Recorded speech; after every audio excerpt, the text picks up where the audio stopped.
We live in a world that is obsessed with light. Everything is about being high vibe, positive, pure. But there's a hidden truth that most aren't ready for. Not all light is strong and not all darkness is dangerous. In fact, some of the most powerful souls walking the earth right now don't shine like the sun. They radiate like the void, silent, grounded, unshakable. They are the dark chosen ones. And not because they chose the dark, but because the darkness chose them to carry out the kind of spiritual mission that requires navigating dimensions most people are too afraid to even name. If you've ever felt like you were born with a built-in resistance to the lower realms, like demons literally avoid messing with your energy, you may be carrying the traits we're about to unpack. But be warned, this isn't surface-level spirituality. This is the deep end. And only those who've already danced with their shadow will truly understand what's being said here. Let's begin with the first trait, energetic stillness so dense it becomes a spiritual gravity field. Most people think demons fear loud prayers or flashing symbols, but that's a misunderstanding. What they fear most is presence, unshakable, embodied, grounded presence. The kind that doesn't react, doesn't flinch, doesn't scatter. You know the kind of stillness I'm talking about, where your energy is anchored so deep in your center that nothing can pull you out. Not fear, not seduction, not chaos. That stillness is a weapon. It is a black hole that sucks illusions into itself and disarms entities without you ever lifting a finger. When you walk into a room and say nothing but everything shifts, this is why. Your nervous system is broadcasting a frequency that says, I am not here to fight. I am here to transmute. And demons recognize that. They back off not because they're defeated, but because they're outclassed. The second trait, radical self-ownership. You've probably noticed by now that the more you own your darkness, your pain, your flaws, your mistakes, the less external forces can manipulate you with them. That's not an accident. It's a spiritual law. Entities feed off what you suppress. They feed off shame, off guilt, off secrets.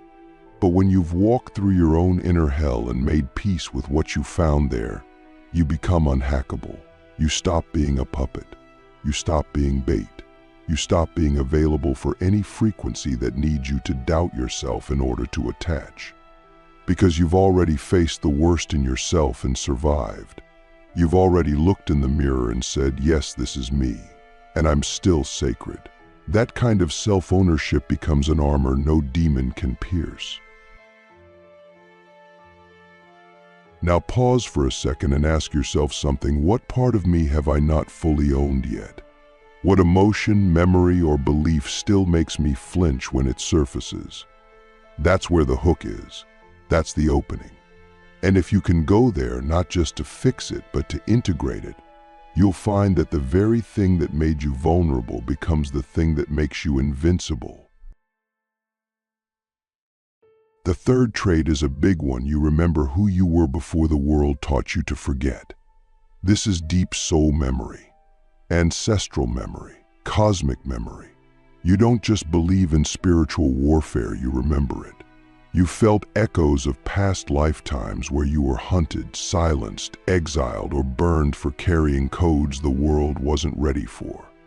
And despite the pain, you returned, not to be a victim of the same storyline, but to rewrite it. This memory lives in your bones. It's why you've never fully trusted surface-level spirituality, why you've always felt like something deeper, more ancient, was calling to you. Why you've never been afraid of demons, even when you were a child. Because somewhere inside you, you knew you weren't here to be protected from them. You were here to stand above them. And that brings us to the fourth trait, spiritual discernment so sharp it becomes a blade. You can feel when someone's energy is off before they speak. You can detect manipulation in someone's light language. You can hear the lie inside a truth. And most importantly, you don't doubt it. You've learned to trust your internal compass more than any external authority. That trust makes you dangerous to the dark, because it means they can't gaslight you, they can't confuse you, they can't hide behind fake spiritual personas. You cut through it instantly, and you don't need proof. You don't need receipts. You feel it in your gut, and that's enough. That's why people often feel nervous around you. They know they can't hide in your presence. And that's why demons back off, because you see them before they reveal themselves. Fifth trait, you're emotionally sovereign.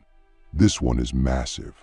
Emotional sovereignty means your inner state isn't dictated by external forces. You don't spiral when someone projects onto you. You don't crumble when someone withdraws love. You don't get high off praise or low off criticism. You are centered in yourself, and that makes you unfeedable. Lower entities rely on emotional chaos to latch on. They thrive in drama.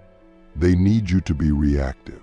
But you've trained your nervous system to breathe instead of panic, to ground instead of flee, to pause instead of attack. And in that pause, they lose their access. Because you're not broadcasting the frequency of "I need something outside of me to feel whole." You're broadcasting "I am whole, fully, now." And that tone, that vibration, it's like garlic to them. Now here's something no one talks about. Your capacity to hold paradox is the sixth trait. You can be fierce and soft, loving and ruthless, forgiving and boundaried. You don't live in black and white. You don't need the world to be simple. And that complexity is spiritual power, because it means you can navigate multiple dimensions at once.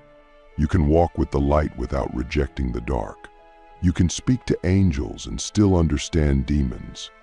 That's why you're hard to predict, why you don't fit into neat categories, why you're hard to label, because you aren't a role. You're a living transmission of integration.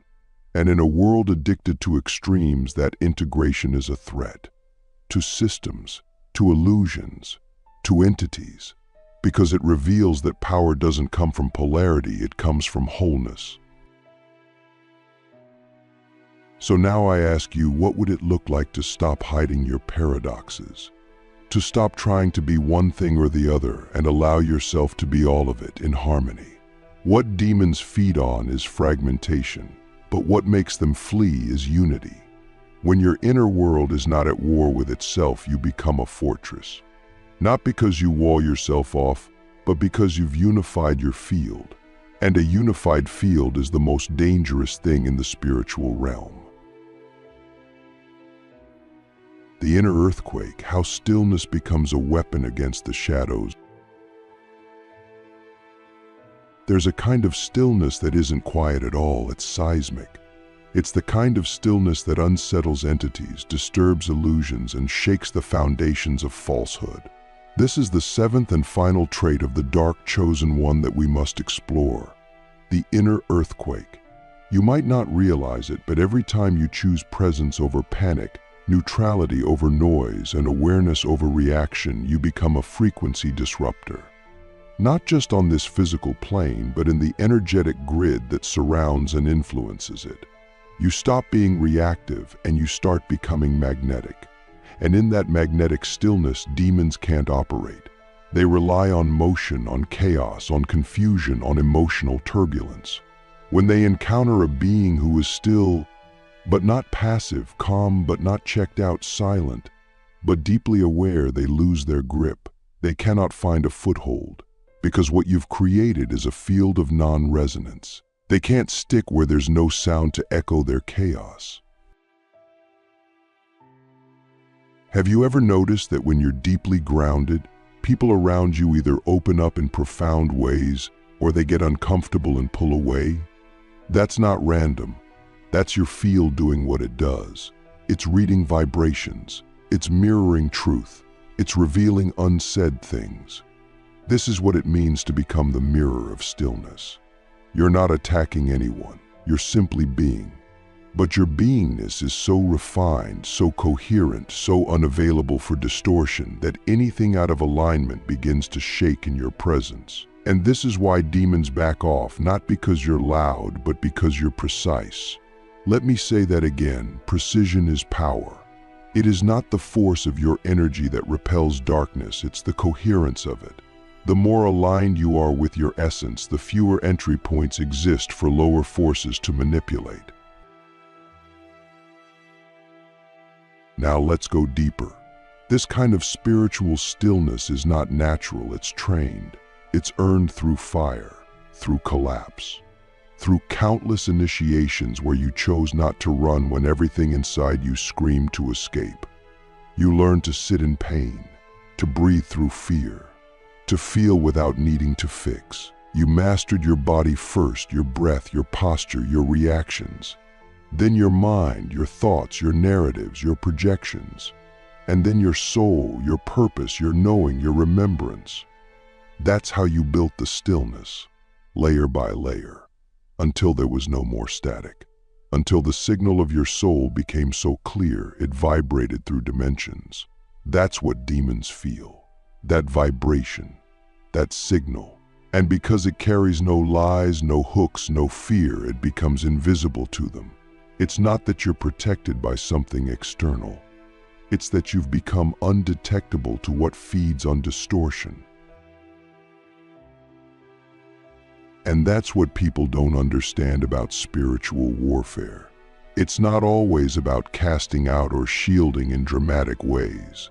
Sometimes the most powerful defense is refusal to be disturbed.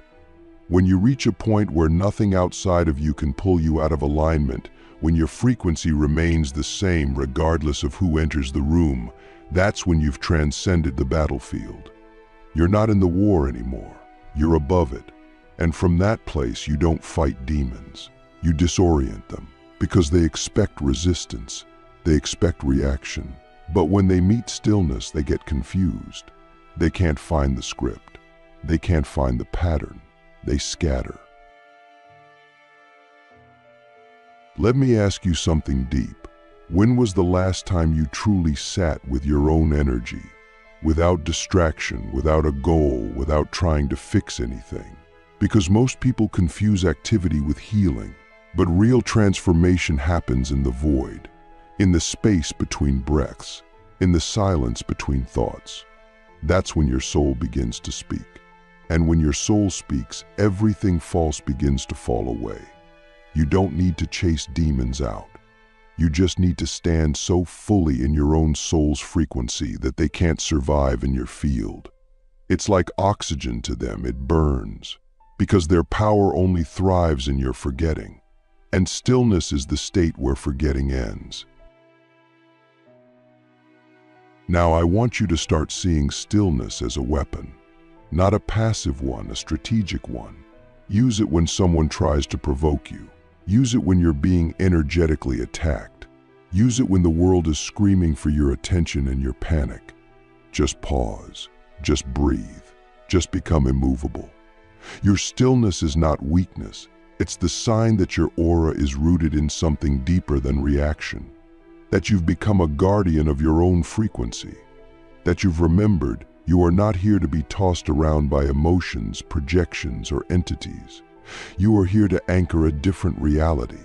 And that reality begins with breath, with presence, with stillness. Finally, let's talk about the cost of this power. Because yes, there is a cost. You will lose people. You will outgrow systems. You will walk alone. You will feel misunderstood. But that's the price of coherence in a world built on fragmentation. That's the price of clarity when everyone's still addicted to noise. But here's the thing, you won't trade it for anything. Because once you taste the peace of being untouchable, of being undisturbed, of being aligned, you'll never go back. You'll never again give access to anything that shakes your center. You'll become the mountain, the storm, the eye of the void. And from that place, you'll not only repel darkness, you'll become a refuge for others still learning how to find their ground. The silence beyond sound, why your frequency alone can collapse entities. There is a kind of silence that doesn't come from the absence of noise, it comes from the full presence of power. It's the silence of someone who knows, who remembers, who is. It's not empty, it's full. Full of codes, knowing, and ancient fire that's been refined through lifetimes of spiritual war. This is the silence that radiates from the dark chosen ones. It's not something you talk about, it's something you carry. And when you carry that frequency, your very presence becomes a disruption to the unseen forces that manipulate, distort, and siphon. You don't need to invoke anything. You don't need to raise your voice. You don't even need to draw your sword. You are the sword. You are the invocation. You are the signal that tells the demonic field, this territory is no longer open. Let's go deeper into this. Demons, whether seen as entities, thought forms, or parasitic energies, operate through resonance. They seek out frequencies that match their own. Fear, chaos, addiction, self-loathing, guilt, unprocessed trauma. But when you walk into a space and your frequency is whole, coherent, present, and not bound by those patterns, you collapse their field. Not by attacking it, but by offering no foothold, no echo, no matching pattern. This is why some of us are targeted early in life, because we already carried this potential even before we matured into it. They tried to fracture us before we could unify.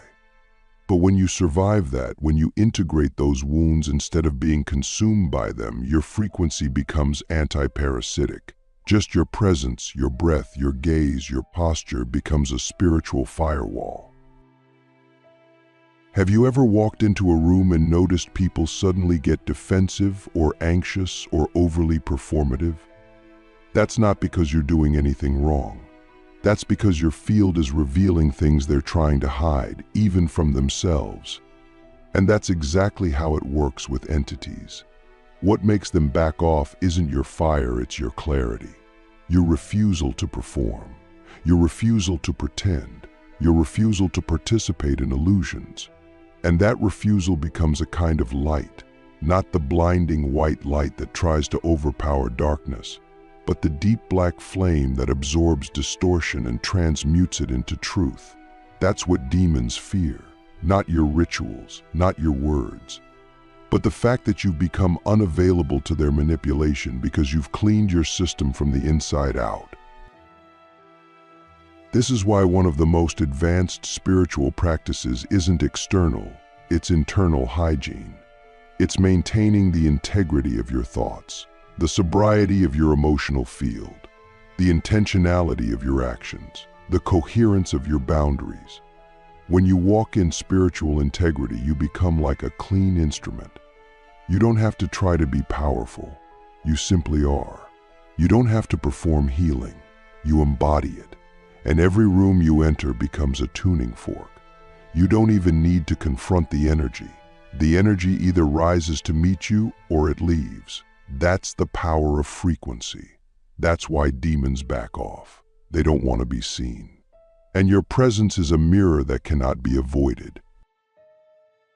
But let's be honest, it's not easy being this kind of mirror. Sometimes your presence makes people uncomfortable. Sometimes you'll be blamed for the discomfort your truth reveals. Sometimes you'll be called intimidating or too much or too intense. But remember this, you're not too much. You're just too real for those still addicted to distortion. That's not your fault. That's your function. You are a disruptor, a frequency keeper, a mirror that shows what people are afraid to see. And yes, that means you won't be liked by everyone, but you weren't sent here to be liked. You were sent here to be clear. And clarity is confrontation in a world built on denial. So let me leave you with this truth. You don't have to fight to be powerful. You don't have to prove to be worthy. You don't have to perform to be safe. You just have to remember who you are, and then be it, fully, loudly, silently, unapologetically. Because the moment you do, the moment you stop hiding any part of yourself to make others comfortable, the moment you walk into rooms with your full frequency intact, that's when the shadows scatter. Not because they're afraid of you, but because they know they can't touch you. You've become the one thing they can't feed on, a being who is whole, a being who remembers, a being who cannot be moved. There's one more layer we haven't touched, the layer of legacy. You see, the traits of the dark chosen one aren't just for self-preservation. They're not just about keeping demons at bay or walking untouched through the fire. They are codes, living blueprints embedded in your soul, meant to activate others. When you embody stillness, sovereignty, discernment, and deep presence, you don't just repel darkness. You awaken light in others who have forgotten it was ever inside them. Your frequency becomes a reminder that power isn't something we chase, it's something we remember. And when you remember, when you finally stop dimming, filtering, or fracturing yourself, you become a living invitation for others to do the same. That's legacy. That's how we shift the collective field, not by preaching, but by being. But let's be clear, this path is not glamorous. It's not romantic. It's not Instagram-worthy. It's lonely. It's raw. It's filled with initiations that most people will never see, much less understand. You'll cry in silence. You'll lose people who once meant everything. You'll outgrow versions of yourself that you were once proud of. But each time you let go of what no longer aligns, you'll reclaim a piece of your original essence.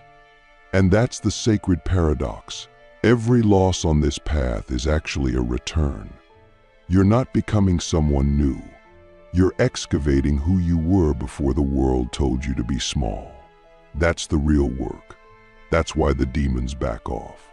Not because you're loud, but because you're real. And realness is lethal to illusion. And when you sit in your silence, when you're no longer needing to prove your power, justify your path, or explain your intuition, you'll begin to notice something else. The world bends around you. Opportunities shift, people show up, time slows down, synchronicities increase. Why? Because you've exited the frequency of distortion and entered the frequency of alignment. And in alignment, everything that is for you finds you. Because you're no longer vibrating at the frequency of fear or lack or confusion.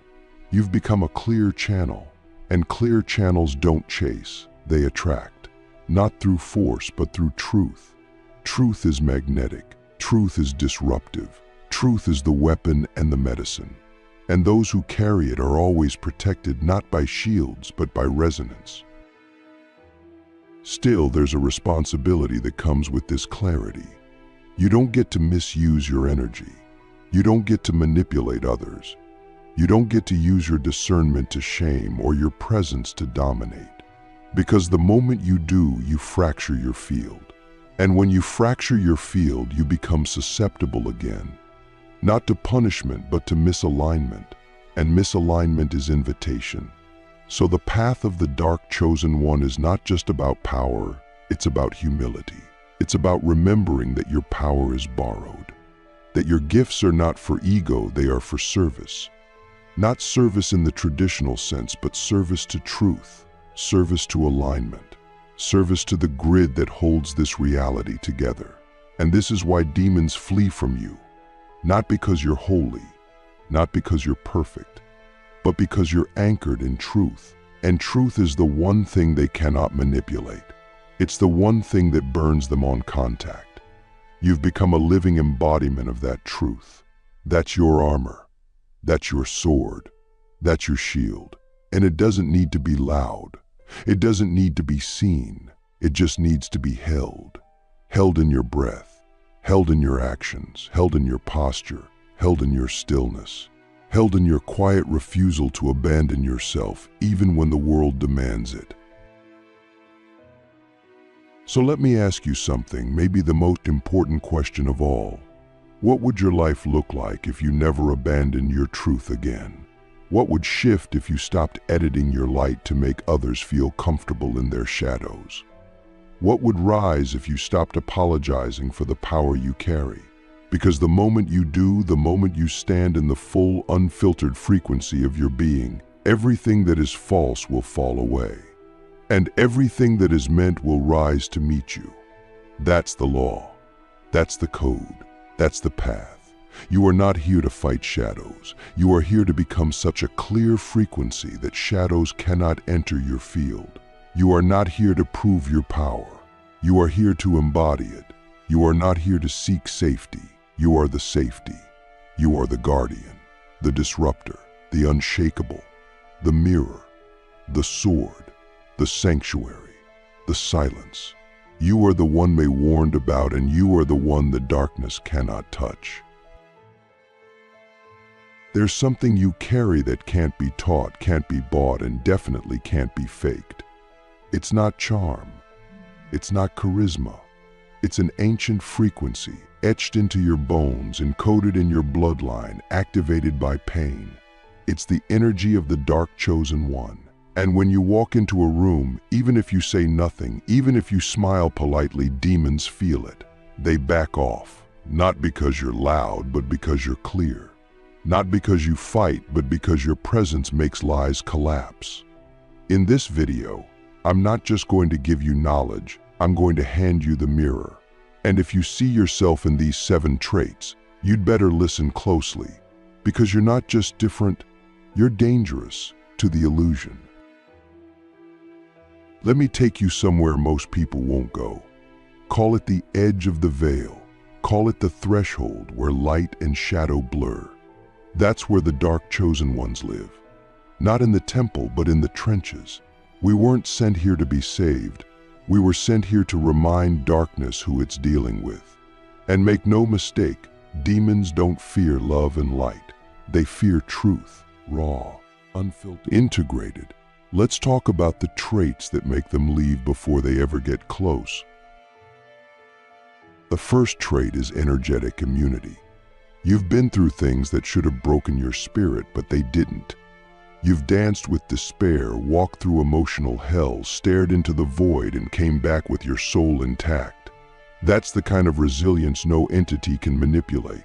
Demons feed on unprocessed pain, guilt, shame, and denial. But you've sat with those shadows. You didn't run. You listened. You made peace. And now, there's nothing inside you for them to hook into. That's why they don't haunt you. They respect you, or they flee. Second trait, you don't flinch around darkness. Most people panic when the energy shifts. They feel a presence and they call for help. You feel a presence and you observe. You don't react, you read. You know the difference between a wandering spirit and a parasitic force. You know when something's echoing from the past or projecting from the room. Your awareness is your armor. That kind of clarity is rare. And demons? They hate clarity. They thrive in confusion, in fog, in scattered thoughts. Your stillness is like a sword. It cuts through the static. Third trait, you can't be seduced. Not by power, not by false light, not by masks dressed as mentors. You've seen behind too many curtains to fall for the show. You've been burned by false leaders, fake healers, and spiritual parasites masquerading as guides. And instead of becoming bitter, you became brutally discerning. That discernment, that's your third eye wide open. It's a laser. It sees through frequency, not words. That's why you trigger people. That's why demons avoid you. You can't be tricked. You've outgrown the game. Fourth trait, your presence is a frequency disruptor. You don't have to do anything. You just exist and things start to shift. People get uncomfortable. Secrets start surfacing. Entities hiding and others begin to squirm. That's not a coincidence. Your field is clean and it doesn't allow distortion to stay hidden. That's why you're often the person who changes the vibe in a room. That's not bad energy, it's powerful energy. And anything unaligned will either rise to meet you or run from you. That's not rejection. That's resonance doing its job. Fifth trait, you're not addicted to being loved. You've let go of the need to be understood, accepted, or approved of. This is huge, because most spiritual attacks don't come from demons, they come from your own fear of rejection. But when you stop needing to be liked, you become unshakable. You say the thing no one wants to hear. You hold the mirror no one wants to face. And you do it not from hate but from alignment. That kind of integrity makes you a nightmare to manipulative entities. They can't guilt trip you. They can't gaslight you. You've already seen your own shadow and chose truth. Sixth trait, you've mastered solitude. You don't fear being alone. In fact, you thrive in it. That's a serious superpower, because demons love noise, distraction, external validation loops. But you've sat in the silence. You've stared into yourself. You've gone mad and come back with blueprints. That's why you're dangerous.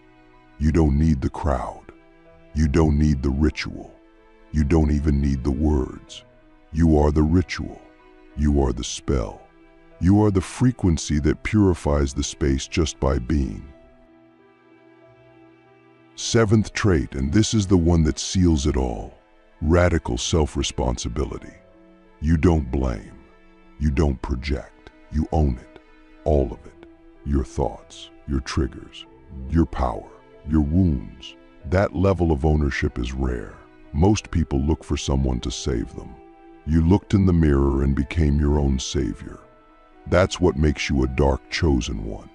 Not because you're perfect, but because you're real. And realness cannot be manipulated. Realness cannot be possessed. Realness is sovereign. Let's go deeper now, because those 7 traits, they're not just signs of spiritual maturity, they're weapons, but not the kind you throw, the kind you become. And once you hold these within you, the game changes. You stop reacting to energy and start commanding it. You stop defending your light and start anchoring your truth. You don't cast out demons. They cast themselves out in your presence, because your vibration becomes unbearable to anything false. Have you ever noticed this? That when you're fully aligned, people around you start to glitch? They get irritated for no reason. They avoid eye contact. They change the topic, or they suddenly feel exhausted. That's your field doing its work. You're not attacking. You're not judging. You're simply revealing. And what's revealed can no longer hide. That's why your silence is more powerful than any sermon. That's why your stillness is more sacred than any ritual. You are a walking activation. And activation feels like a threat to the asleep. But here's the challenge, being this clear isn't always comfortable. You won't always be liked. You won't always be understood. You might even be feared. That's okay. That's part of the path. Because clarity is not about comfort. It's about truth. And truth is disruptive. You were never meant to soothe the system. You were meant to rewire it. You're not here to blend in. You're here to be a code breaker, a glitch in the matrix, a reminder that sovereignty still exists.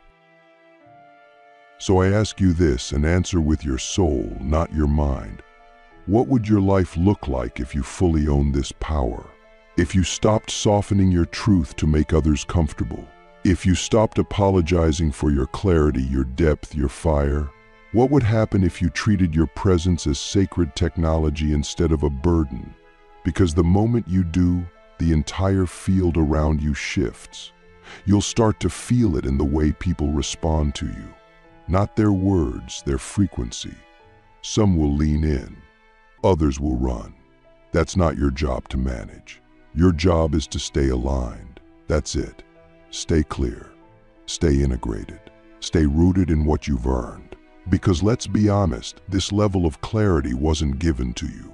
It was forged through trauma, through betrayal, through countless nights of spiritual war. And now, you carry the blueprint. You don't need validation anymore. You don't need to explain yourself. You don't need to prove anything. You are the proof. Your existence is the evidence. And when you walk that path fully, when you stop dimming your field for comfort, you become untouchable. Not because you're above attack, but because you've become transparent to distortion. There's no handle for them to grip, no wound they can exploit, no crack they can crawl into. You are sealed. You are sovereign. You are seen by the realms that matter. So let me leave you with this final question. If demons flee from your presence and the world trembles at your level of truth, what are you waiting for? Who are you still shrinking for? What illusion are you still protecting? Because the time of hiding is over. The time of spiritual war is shifting, and the new warriors, we don't fight, we embody. We don't raise swords, we radiate codes. And when enough of us do this, not loudly but clearly, the old systems will collapse, not with a scream but with a silence so clean even darkness will bow. You don't need validation anymore. You don't need to explain yourself. You don't need to prove anything. You are the proof. Your existence is the evidence. And when you walk that path fully, when you stop dimming your field for comfort, you become untouchable. Not because you're above attack, but because you've become transparent to distortion. There's no handle for them to grip, no wound they can exploit, no crack they can crawl into. You are sealed. You are sovereign. You are seen by the realms that matter. So let me leave you with this final question. If demons flee from your presence and the world trembles at your level of truth, what are you waiting for? Who are you still shrinking for? What illusion are you still protecting? Because the time of hiding is over. The time of spiritual war is shifting, and the new warriors, we don't fight, we embody. We don't raise swords, we radiate codes. And when enough of us do this, not loudly but clearly, the old systems will collapse, not with a scream but with a silence so clean even darkness will bow.